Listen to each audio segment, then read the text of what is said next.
All women are different, but they are all women. This video is androcentric from a men's point of view and is presented as opinion, commentary, and debate. Expressing opinions is not violence. These are ideas to challenge, question, and argue in public, because classical liberalism relies on the First Amendment for its dialectic. If you are a feminist, then consider this. If patriarchy truly existed as claimed, feminism could not. And if all men are trash and women are equal to men, then what are we to conclude? Women will die for their children, men will die for their wives and children, and God chose to die for all mankind. Authority rolls up with responsibility. If this framing of facts offends you, click off to a cute cat video. Proceeding further will expose you to gamma bias and criticism directed at ideas, claims, institutions, not at any individual's virtue or dignity. Our method follows the 7 liberal arts, the trivium, grammar, logic, rhetoric, and the quadrivium, arithmetic, geometry, music, and astronomy. If this framework is not for you, feel free to exit now. It's no disgrace. Women are wonderful. God bless America. Men are great. Redpilled Father. Lessons for Life about out-of-control women, written by Conrad Riker. Available now, links in description. The state is your wife and she is a brood parasite. Dismantling the Maoist mind virus of dependency theory and the biological fraud of reproductive coercion. Listen closely, because your mind is currently a battlefield occupied by enemy forces that have already breached the walls. The Maoists have successfully achieved the nationalization of your consciousness, attempting to turn your private thoughts into public property while feeding you the poison of dependency theory, that absurd Marxist hallucination claiming the West is wealthy solely because it plundered the global South. It is a calculated lie designed to induce a guilt coma in high IQ men, deliberately ignoring the cold hard fact that Western prosperity was forged by the Protestant work ethic and the steam engine, not by stealing pennies from a beggar's bowl. We are living in a modern Babylon where the language of the oppressor, equity, safety, inclusion, is merely a linguistic mask for the oldest pathology in history, envy, weaponized to dismantle the transcendental good of the civilization that gave us the atom and the moon landing. But the war is not just fought in the universities. It is bleeding into your bedroom where the evolutionary biology of the deceiver runs rampant under the guise of the good girl facade. You must realize that a woman's projection of innocence is often a sophisticated survival mechanism to extract resources. A reality that becomes terrifyingly clear when you examine the legal immunity granted to reproductive coercion. I have seen the harrowing wreckage of men trapped by partners who pocketed the pill to pocket the check. Biological thieves committing paternity fraud whom the state protects because it views men only as financial vessels, not human beings. The legal system has become a matriarchal extraction racket, a kangaroo court where believe all women is the dogma and due process is a relic of the past, leaving you to navigate a gynocentric gulag where the welfare state acts as the surrogate husband to disincentivize virtue. To survive this, you must weaponize the trivium and reclaim the architecture of your own destiny before it is too late. You need the cold, deductive reasoning of a master logician to analyze if your partner is actually in your future vision or if you are merely a prop in hers. True strength, the kind that built the Parthenon and the Constitution, is found in the ability to be a team player even when you are losing, signaling a status so high it naturally repels the parasites, seeking to exploit your altruism.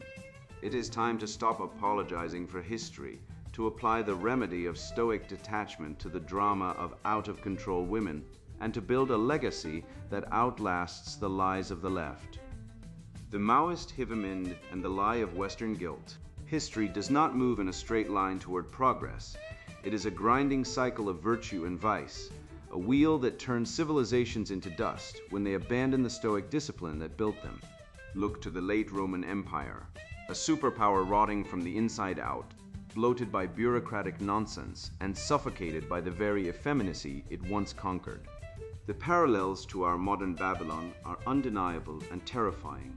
We are witnessing the same feminization of the public square, where the aggressive, competitive spirit that forged empires is replaced by the screeching demands of emotional incontinence.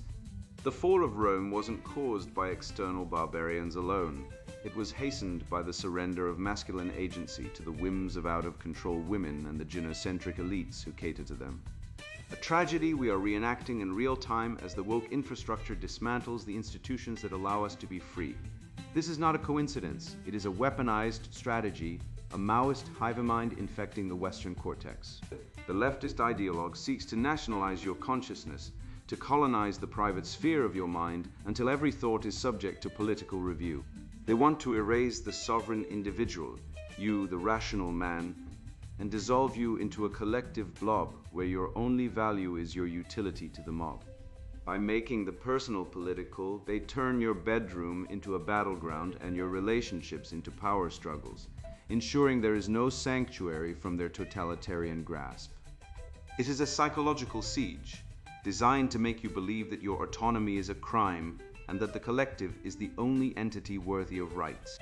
To maintain this siege, they rely on the lie of Western guilt, a logical fallacy so crude it would insult a toddler's intelligence, yet manages to cow grown men into submission.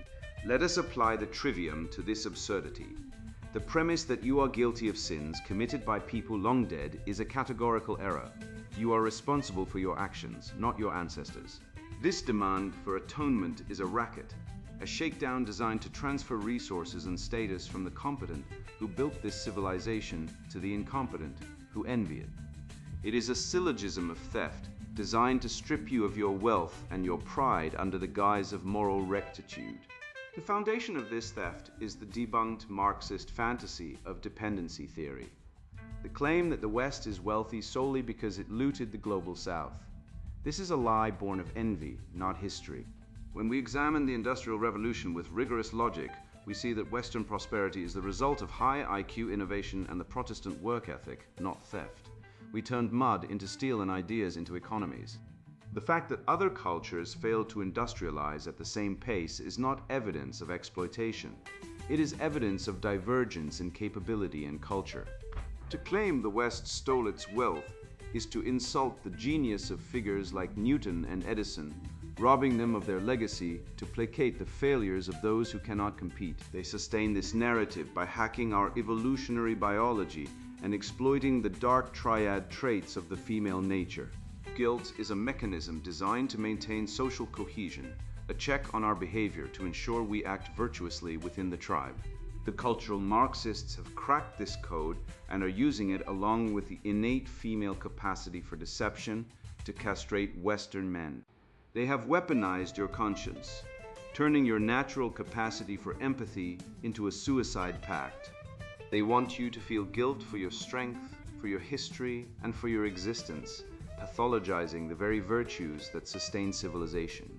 It is a psychological lobotomy, turning lions into lambs to make them easier to slaughter by the very wolves you are supposed to protect.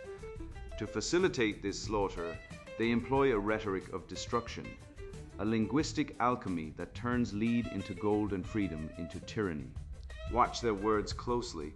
They call censorship safety, they call tyranny equity, and they call the suppression of dissent inclusivity. This is the language of the gaslighter, designed to invert reality and leave you disoriented in a hall of mirrors where up is down and black is white.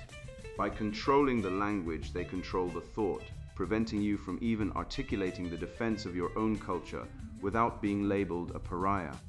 But we have a weapon they cannot match, the transcendental good of Western culture.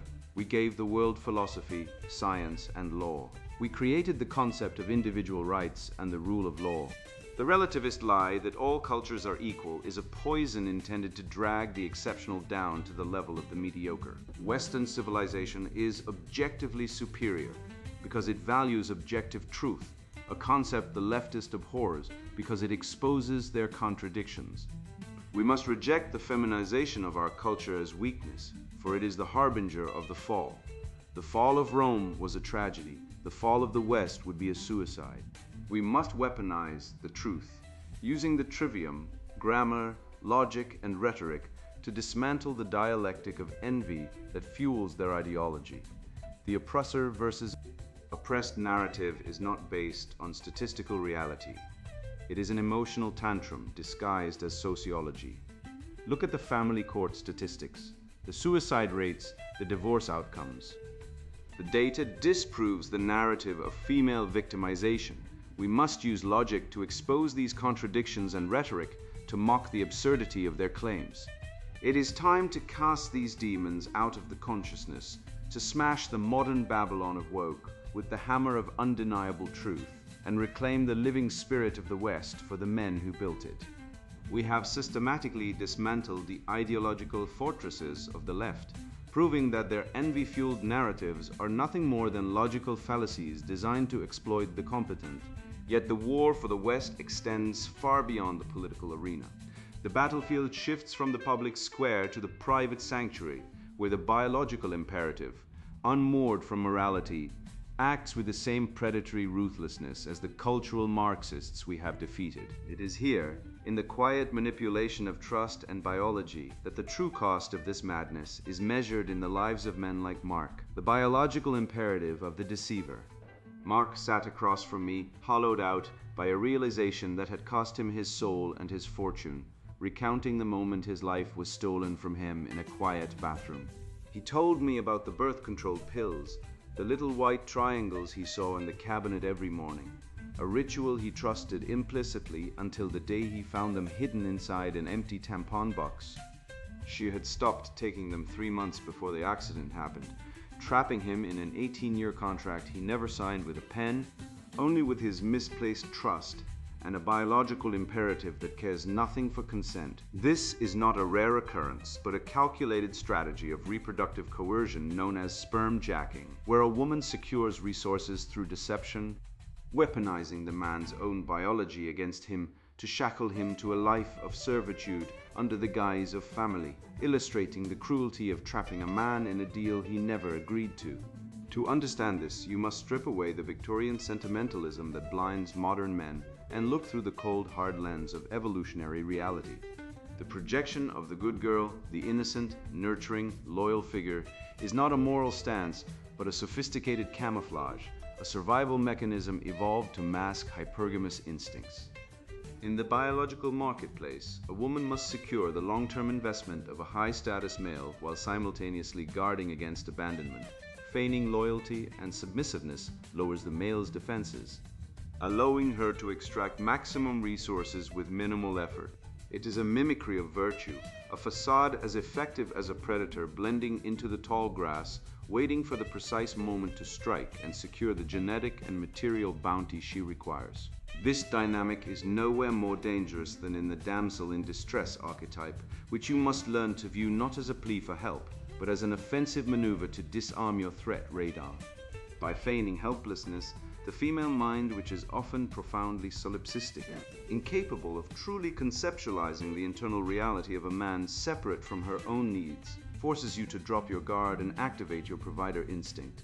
She does not see you as a person. She sees a utility, a mining rig for resources and status. When she cries oppression or inability to cope, she is signaling that the trap is set, and if you rush in with white knight fervor, you are voluntarily walking into a cage of your own making, surrendering your masculine agency to a creature whose only goal is extraction. View the screeching, chaotic mess of modern feminism through this lens, and the insanity suddenly clarifies into a pattern. It is a confused, societal-wide fitness test that men are currently failing by capitulating. The aggression, the double standards, the endless contradictory demands are merely biological probes thrown at the male collective to test for strength and resolve. By apologizing, by nodding along to the Marxist dogma of the patriarchy, by handing over your cultural sovereignty, you are failing the test and signaling that you are weak, unfit, and ready to be ruled. The madness of the left is not a political movement. It is a biological screaming match to see who will flinch first. And unfortunately, the modern Western man is flinching. This biological warfare is backed by the full weight of the state, creating a legal environment that sanctions what should be recognized as the most heinous form of theft possible: paternity fraud. Studies indicate non-paternity rates in general populations are not negligible, often hovering around 1% to 3%, yet the legal system shockingly maintains that a man is financially liable for a child that is not his. Prioritizing the best interests of the child, a Marxist euphemism for state-subsidized extraction over the truth. If a man deceives a woman to get sex, it is rape by deception. If a woman deceives a man to get his DNA and his wallet, the law calls it fatherhood. This is the institutionalized evil of cultural Marxism, turning men into beasts of burden who are guilty until proven innocent, and even then, still liable for the bill. You must defend yourself using the trivium, employing grammar and logic to dismantle manipulative language directed at you. When she speaks, examine the structure rather than the emotion to uncover the actual goal. Remove descriptive words and feelings to focus solely on the subject and the action. This approach functions like a lie detector. A shit test represents a logical fallacy meant to entrap you in a double bind. By spotting the premise and declining to accept it, you break the frame. If she claims, "If you loved me, you would let me destroy your boundaries," you spot the non sequitur and dismiss it. This is the method by which you mentally escape the matrix.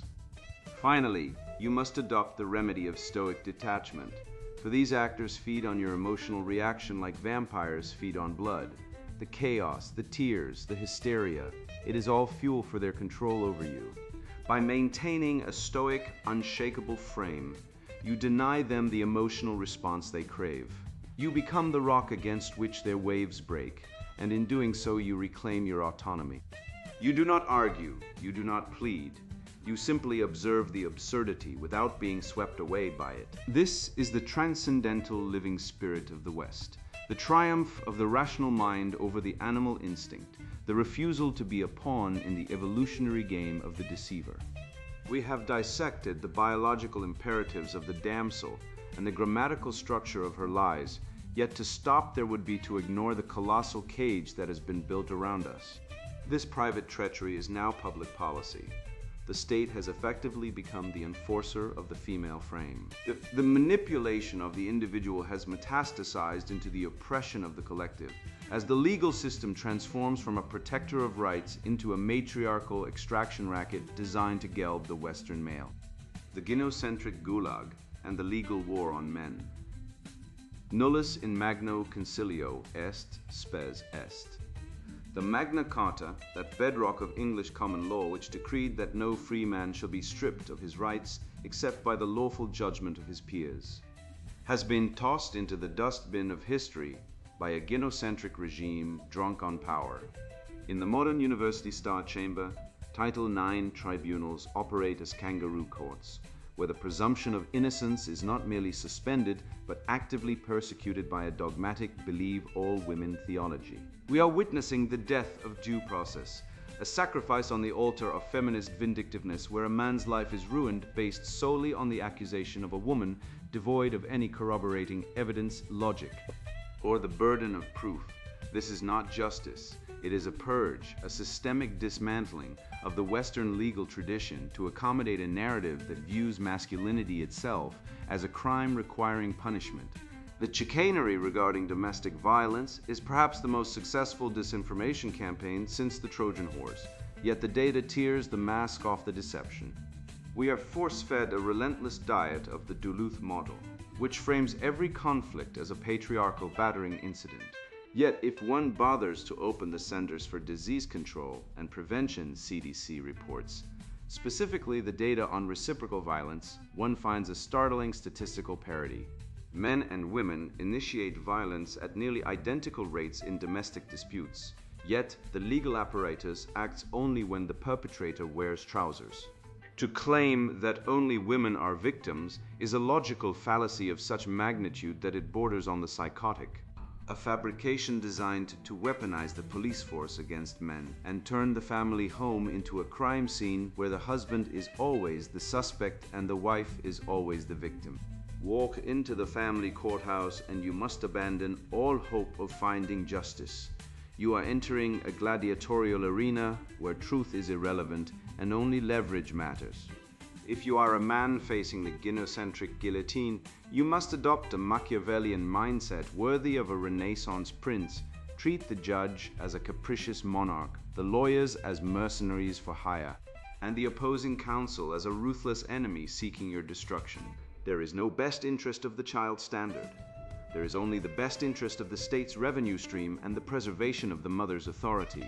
To survive, you must document everything, record every interaction, and realize that the system is not designed to adjudicate fairness, but to extract resources from the productive male to subsidize the state's matriarchy. The legal impunity of the female persecutor is a statistical monstrosity that defies the laws of probability. Review the docket of any family court in the Western world, and you will see that women secure custody in roughly 80 to 90% of cases, often regardless of their fitness as parents. This is not a meritocracy. It is a racketeering enterprise, a matriarchal extraction scheme where the father is relegated to a visitor in his own children's lives, while functioning as a financial ATM to fund the lifestyle of the very person who weaponized the courts against him. The courts have become a vending machine for female privilege, dispensing vengeance and alimony with the push of a button. We are confronted daily with the shrieking demands of the strong, independent woman, a creature of myth who paradoxically requires the full might of the state, affirmative action, and endless protection from words she finds unpleasant. It is a logical deconstruction of the highest order to observe that true strength needs no safety net, yet modern feminism demands constant subsidies, diversity quotas, and Title IX protection from mere speech. If women are truly the equals of men, as they incessantly claim, why does the legal apparatus treat them as delicate porcelain dolls incapable of handling the rigors of debate or the responsibilities of their actions? It is a contradiction that proves the movement is not about equality, but about the consolidation of female privilege and the infantilization of adult women. The modern man is shackled not by iron chains, but by the prison of the wallet, a debtor's hell where a man can be thrown into jail without trial for falling behind on usury-level child support payments. The legal system has codified the view of men as nothing more than financial vessels, biological wallets whose purpose is to be harvested until empty. This is alimony slavery, a condition indenturing men to their former spouses under the threat of incarceration, proving that the state views male autonomy as an obstacle to the transfer of wealth from the productive class to the matriarchal grievance industry. This economic nightmare is fueled by the welfare state, acting as the surrogate husband, displacing the biological father and rendering him obsolete in the economic equation of the family. By providing housing, food, and healthcare to single mothers, the state has effectively incentivized the dissolution of the nuclear family, encouraging female misbehavior by removing the natural consequences of divorce and illegitimacy. The state has become the alpha provider, the sugar daddy with a badge and a gun, stepping in to fulfill the role women once needed husbands for, thereby creating a parasitic cycle where women choose the state over a mate and men are relegated to tax-paying serfs in a system that hates them. We must look to the wisdom of the Western canon to find the remedy for this societal rot. The ancient legal codes, from the 12 Tables of Rome to the common law of England, understood that rights and responsibilities are inextricably linked, a two-way street that modern feminism has transformed into a one-way highway of obligation. By weaponizing the canon, we can argue for a return to a legal system where the burden of proof lies with the accuser, where parental rights are preserved regardless of gender, and where the state stops playing the role of the husband. It is time to reclaim the transcendental values of truth and justice, to smash the modern Babylon of woke and rebuild a civilization where men are no longer the prey of a gynocentric legal machine. We have seen how the state has weaponized the family courts to function as a transfer mechanism, looting the male population to subsidize the very decline of civilization.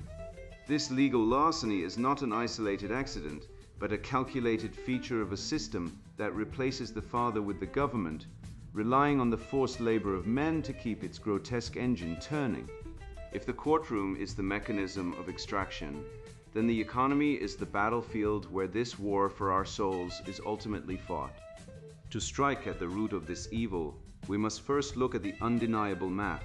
that exposes who truly builds this world and who merely feeds upon it. The Red-Pilled Father and the Architecture of Destiny. Did you know that according to the US Census Bureau, men comprise roughly 80% of the entire tax base, while women consume the majority of welfare spending? This statistical reality is the bedrock upon which we must build our final praxeology, the strategic withdrawal of labor and capital.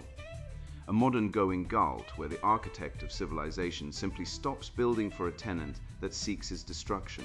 The beast of the misandry complex fueled by divorce laws that loot the male productive class and a culture that demonizes his existence feeds entirely on the surplus energy of men who refuse to wake up. When you understand that your hard-earned resources are being siphoned off to fund the very mechanisms that dismantle the nuclear family and replace the father with a state, the only rational move is to starve the parasite. By minimizing your taxable output, prioritizing your own sovereignty over consumerist debt, and refusing to participate in a rigged game, you engage in a form of economic guerrilla warfare that brings the entire rotten edifice of cultural Marxism crashing down without firing a single shot.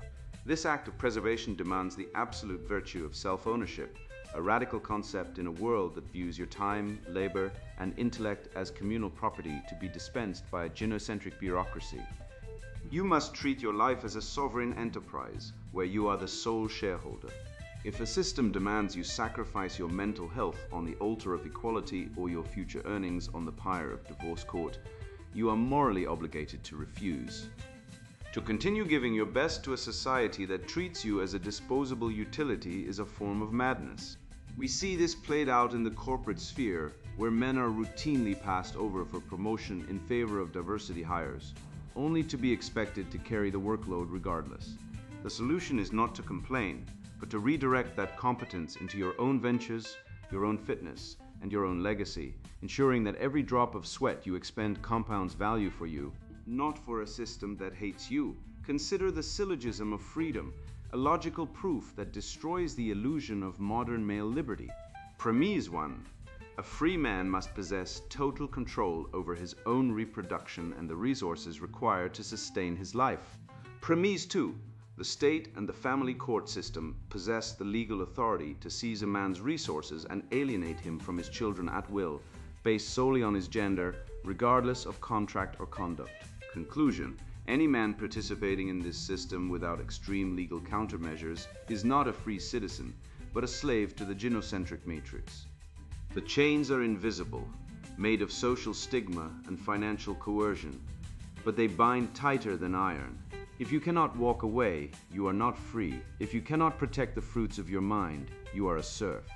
Even within this captivity, the team player test offers a way to signal your true status to the world. Imagine a man who has been gutted by a corrupt family court, stripped of his assets, yet he still stops to help a stranger change a tire or offers wisdom to a younger man. This is the paradox of high-status altruism. Helping others when you are losing is the ultimate signal of genetic fitness and internal strength. The mediocre man, the team player in the corporate sense, only helps when there is a reward or when he is winning. The Red-Pilled Father helps because his virtue is internal, not transactional. This behavior acts as a filter that repels parasites, the opportunists who smell weakness, and attracts quality, grounded people who understand that character is defined by what you do when you have nothing left to lose. This discernment must be applied ruthlessly to your romantic life through the vision test. When a woman speaks, listen closely to her language. Is she asking if she is part of your architectural design, or is she demanding that you demolish yours to accommodate hers? A helpmeet speaks in terms of we and our future, positioning herself as a supporting character in your mission. A hindrance, conversely, speaks only of her needs, her comfort, and her demands that you shrink to fit her small life. If you look at your 5-year plan and she is not the essential support structure for that vision, you are not dating a partner, you are hosting a tuma. You must identify if she is willing to build a cathedral beside you, or if she intends to turn the construction site into a shanty for her own grievances. This brings us to the necessity of restoring the true definition of patriarchy. a word so slandered by the Marxist narrative that its actual meaning has been buried under a mountain of lies. Patriarchy is not oppression. It is the single most successful social structure in human history, responsible for the atomic age, the moon landing, and the electrical grid that powers the very feminists who screech against it. It is simply a system where resource distribution and civil defense are managed by men, who in turn are obligated to protect and provide. We have replaced this noble order with a chaotic hellscape where single motherhood is celebrated despite the data showing it is the #1 predictor of future criminality in young men. We must stop apologizing for the hierarchy that built the West and admit that the fall of civilization begins exactly when feminization is mistaken for weakness and the masculine protective instinct is legislated out of existence. The defense of this civilization falls to the Redpilled Father and the concept of the chain of being. You have a duty to pass the red pill to the next generation, not as a bitter curse, but as necessary armor. Raise your sons to be warriors who understand that their aggression is a tool for construction, not destruction. Raise your daughters to be ladies of high virtue, who understand that their value lies in their character, not their sexual commodification to the lowest bidder. If you fail to mentor the young men around you, the void will be filled by the weak ideologues in the education system, and we will lose another generation to the woke mind virus. Ultimately, we must achieve transcendence through purpose. The anger phase is necessary. It is the reaction to the pain of betrayal, but it is a fuel that burns dirty and eventually burns out. To truly stick it to the nihilism of the left, you must move beyond anger into creation. Build businesses, paint masterpieces, write code, lift weights, and sire children. The left creates nothing. It only critiques and deconstructs. By building, by creating beauty and function and order, you prove the superiority of your worldview. The void is terrified of the man who creates. It cannot conquer him. So pick up your tools, men, and build something that lasts, if only to spite the darkness. You have marched through the rotting carcass of dependency theory and seen the lie of Western guilt for the pathetic shakedown it is, realizing that our prosperity was forged by the Protestant work ethic and high IQ innovation, not theft. You now possess the eyes to see the Maoist hive mind for what it truly is, a nationalization of consciousness designed to erase the sovereign individual and replace him with a compliant cog in the collective machine. You have looked into the biological abyss of female nature and seen the good girl facade for what it is, a sophisticated survival mechanism masking the hypergamous drive that leads to sperm jacking and reproductive coercion, legally sanctioned theft that the state shamelessly encourages while men rot in family court, prisons for falling behind on payments to a system that hates them. You are armed with the trivium, the ultimate weapon to dismantle the dialectic of envy and expose the linguistic inversion where censorship becomes safety and tyranny becomes equity. You know that the damsel in distress is often the predator in disguise, using feigned weakness to lower your defenses and extract your resources. And you now have the stoic detachment to deny her the drama she craves. You see that the welfare state is nothing more than a surrogate husband, a bureaucratic leech that incentivizes the dissolution of the family by displacing the father with a government check. You understand that being a true team player, a man who helps others even when he is losing, is the ultimate signal of high status, repelling the parasites and attracting only those who value virtue over vice. Now you stand on the precipice of a new beginning, unshackled from the guilt trips and the gaslighting of a culture that wants you dead, armed with the cold, hard facts of cuckoldry rates and suicide statistics that the censors pray you will forget. You have gained the ability to discern if she is a helpmate in your vision or a hindrance, demanding you starve in hers. Do not let this knowledge sit idle. Use it to test the women in your life and filter out the liars before they can sink their claws in. Go forth and spread this good news. Drag your brothers out of the cave of ignorance and reclaim the transcendental spirit of Western civilization. And now the sponsored book introduction, Redpilled Father, Lessons for Life about out-of-control women. You ever wake up one morning and realize you've been lied to your entire life? Not by a woman, though they'll lie to your face with a smile, but by the whole damn system. I did, and it cost me everything. I was the nice guy. The one who opened doors, paid for dates, listened to her problems, believed in love, thought being kind was enough. I got played, used, discarded. And when I dared to speak up, they called me toxic, bitter, entitled. Like I was the problem, but I wasn't the problem. The problem was that no one ever told me the rules of the game, because the game was rigged against men like me. I spent my 20s chasing validation from women, from bosses, from society, while they stripped me of power, dignity, and truth. I watched as women I dated treated me like an ATM with a pulse. One dumped me for a guy who made less money but wore a leather jacket and glared at her. Another cried for weeks when I wanted to set a boundary, then slept with my best friend 2 months later. I went to therapy, like they told me, talked about my feelings, got called weak. Then I shut up, built a business, made money, stayed silent, and suddenly women wanted me. Funny how that works. That's when I realized love isn't real, respect is earned, power is taken. This book isn't for snowflakes. It's not for men who still believe in fairy tales or think a heartfelt letter will make her come back. This is for men who've been gutted, used, and left for dead, men who are sick of being told to apologize for existing.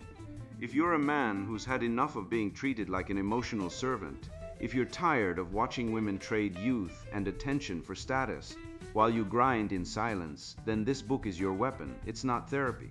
It's not self-help fluff. It's a field manual written in blood and betrayal. You learn how women shit test you every damn day. Not because they hate you, but because they're programmed to find the strongest male. Fail the test and you're discarded. Pass it and you command respect. You learn why vulnerability is a trap, why feminism is just Marxism with a lipstick, and why your 30s are when you finally become dangerous. If you didn't waste your 20s begging for affection, I'll show you how boundaries aren't harsh. They're the only thing standing between you and emotional slavery. How Stoicism isn't coldness, it's control. How money isn't evil, it's freedom. And how the sexual marketplace doesn't care about your feelings, it cares about your value. If you're a woman looking for validation, close this book now. This isn't for you. Go write another op-ed about toxic masculinity. If you're a man who still believes in soulmates and emotional openness, put this down and go cry to your therapist. They'll love you for it. But if you're a man who's ready to stop being played, who wants to build unshakable strength, who's ready to rise above the lies and become the kind of man women can't manipulate, then keep reading. The red pill isn't about hate, it's about truth. And the truth will set you free even if it burns on the way down. Redpilled Father. Lessons for Life about out-of-control women. Written by Conrad Riker. Buy now. Links in description.